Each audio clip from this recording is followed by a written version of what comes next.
Война все меняет, то есть абсолютно все, подход, взгляд на жизнь.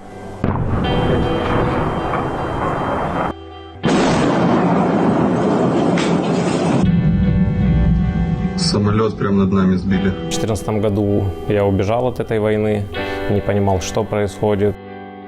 После авиаудара продуктовый магазин полностью разрушен.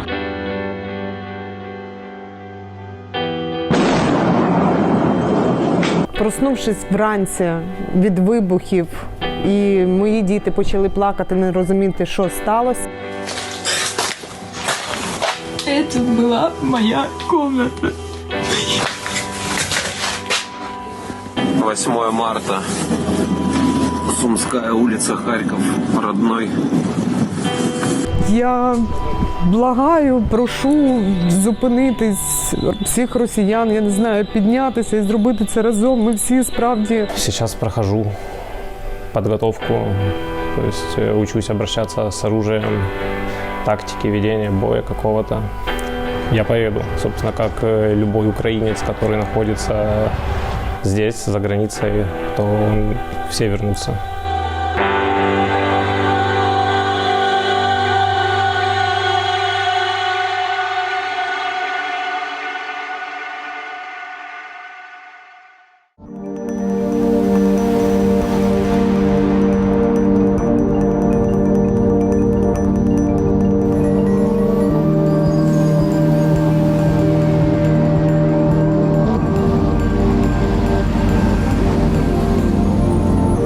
На даний момент проживала в місті Києві. Я не хотіла ні на хвильку виїжджати за кордон. Це, що сталося в Києві і на Україні, це жахливо. Я буду вас там.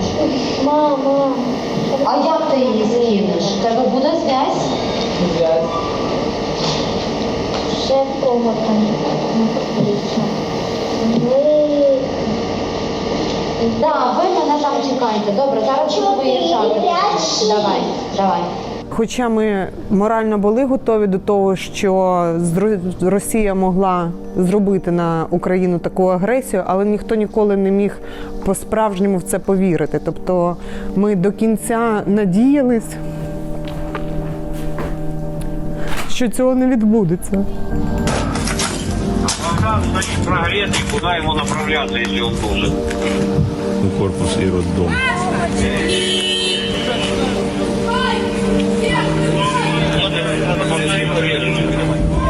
Иди с роддома. Ну, що нас прийшли звільняти, від кого нас прийшли звільняти, це взагалі це щось просто з області фантастики. Як таке можна придумати, не знаю.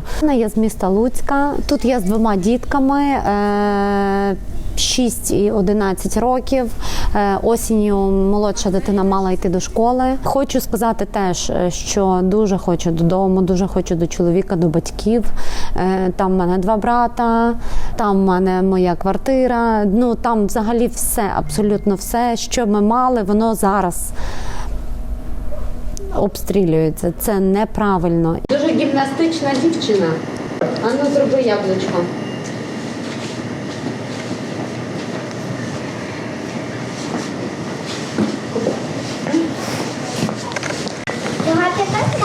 А ну, давай, роби. Я не можу тут на вулиці. Треба курточку продати. Ну, в мене чоловік дуже сильна сама по собі особа. Вони в гвардії, вони захищають Київ, обороняють. Ми хочемо допомогти своїм чоловікам, ми хочемо обороняти точно так само Україну. Ми всі хочемо вернутися в Україну. Як тільки скінчиться обстріл, я би їхала вже би і сьогодні.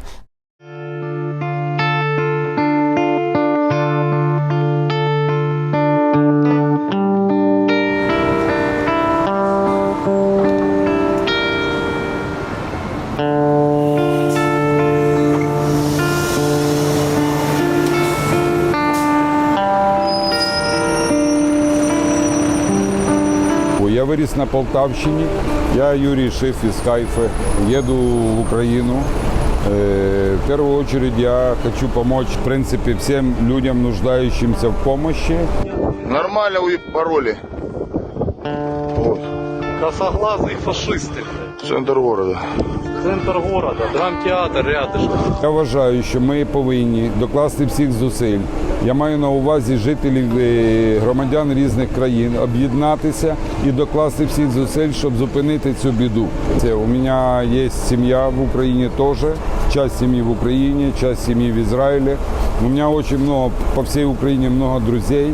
И мы не можем быть в стороне, когда решается судьба Украины, и не только Украины, потому что мы слышим в последних новостях, есть опасность взрыва атомной станции. Особисто я зараз їду в Україну, я буду їздити по різних містах. І я глибоко переконаний, що Бог з нами, і Бог не допустить трагедії, але при умові, що ми будемо це розуміти і об'єднаємо свої зусилля, подолаємо кризу і побудуємо новий світ.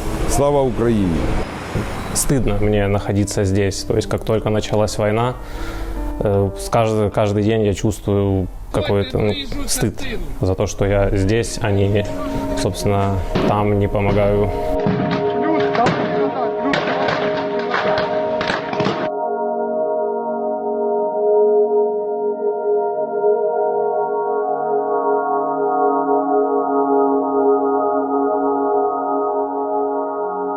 А люди гибнут ни за что, просто в своих домах умирают. Сейчас прохожу подготовку, то есть учусь обращаться с оружием, тактики ведения боя какого-то.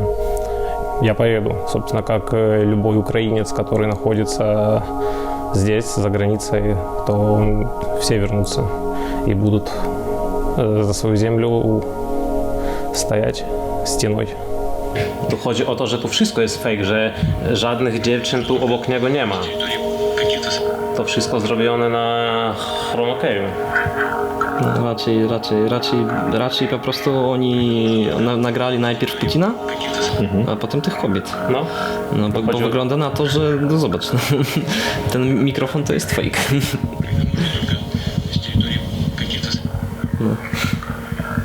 Родом я с Донецкой области, город Дебальцево. Собственно, уехал оттуда в 2014 году в связи с войной. Семья у меня довольно-таки пророссийская. Никогда политикой не интересовался я. Родители ничего не рассказывали о том, что происходит у нас в стране, в других странах. То есть был достаточно ограничен в плане информации, ничего не интересовало. Когда началась война, родители уехали в Москву. Собственно, туда я ехать не хотел, и поэтому поехал в Польшу. В Польше нахожусь, собственно, с 2014 года. Все время здесь. Один раз выезжал на год к родителям в Москву, пожить там, посмотреть, что да как. И, собственно, после года в Москве понял, что жить там невозможно, что Россия – это не настоящая страна, как бы. Очень страшно, очень непонятно все, что там происходит, то есть шок. И вернулся обратно.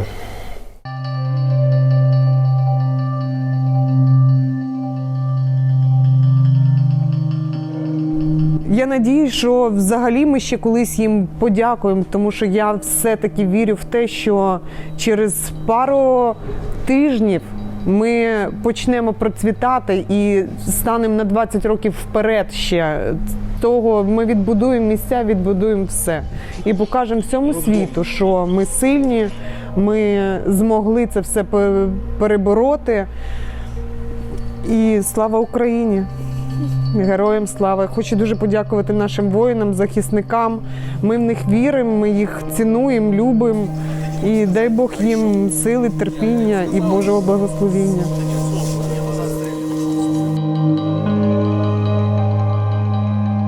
Насправді ми маємо доступ до Європи. Ми завжди їздили в Європу. Ми з чоловіком об'їздили із дітьми дуже багато європейських міст.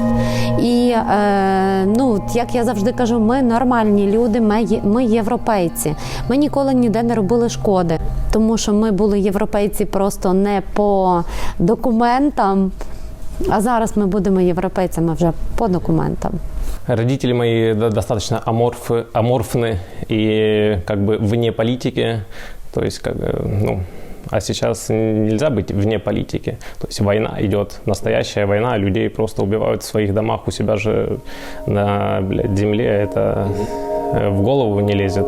Но как только началась война, я позвонил своей бабушке, которая осталась в Светлодарске, 15 километров от Дебальцева.